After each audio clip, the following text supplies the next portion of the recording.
संत म्हणतात मनमत मने आयसी घडी आणि आनंदासी कोम फोडी। या संतोक्तीप्रमाणे आता त्या ठिकाणी सर्वांनी बाबांचं पुष्पहार अर्पण करून आशीर्वाद घेतलेला आहे। आणि ग्रंथ तुला असो, गुळाची तुला असो, लाडू तुला असो, या ठिकाणी सर्व तुला भाविकांनी मोठ्या श्रद्धेने या ठिकाणी केलेले आहे। आनंदाची बाब म्हणजे हा मठ म्हणजे साधारण बाकीच्या मठासारखा मठ नसून हे एक धर्मपीठ आहे, हे सगळ्यांना माहीत आहे। आणि म्हणून उज्जैन पीठाचे 60वे जगद्गुरु फलसिद्ध महास्वामीजी यांची संजीवन समाधी या ठिकाणी आहे।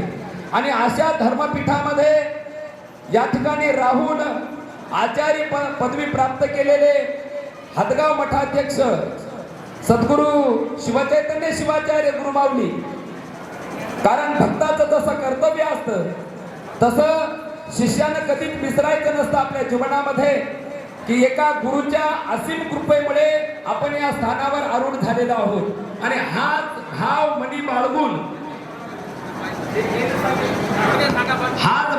बाळगून सद्गुरु शिवचैतन्य शिवाचार्य गुरुमाऊलीने बाबा ज्या सिंहासनावर आरूढ झालेले आहेत, लक्ष द्या, बाबा ज्या सिंहासनावर बसलेले आहेत, हे सिंहासन सद्गुरु शिवचैतन्य शिवाचार्य गुरुमाऊलीने हदगावून या ठिकाणी बाबाला बसण्यासाठी अत्यंत समर्पित भावाने बाबांच्या चरणी समर्पित केलेलं आहे।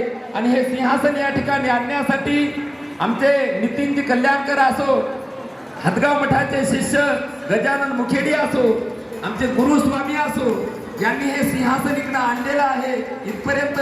आणि या सिंहासनावर खरंच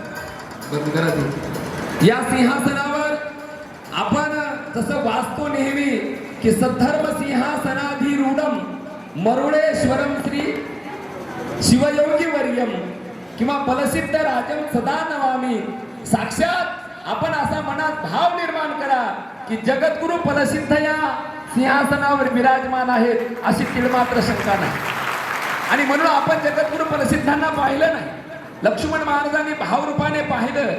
आपण लक्ष्मण महाराजांचे अभंग वाचतो आणि म्हणून लक्ष्मण महाराज सुद्धा म्हणतात त्या ठिकाणी सद्गुरूने कृपा केली चित्त ममता ही नेली।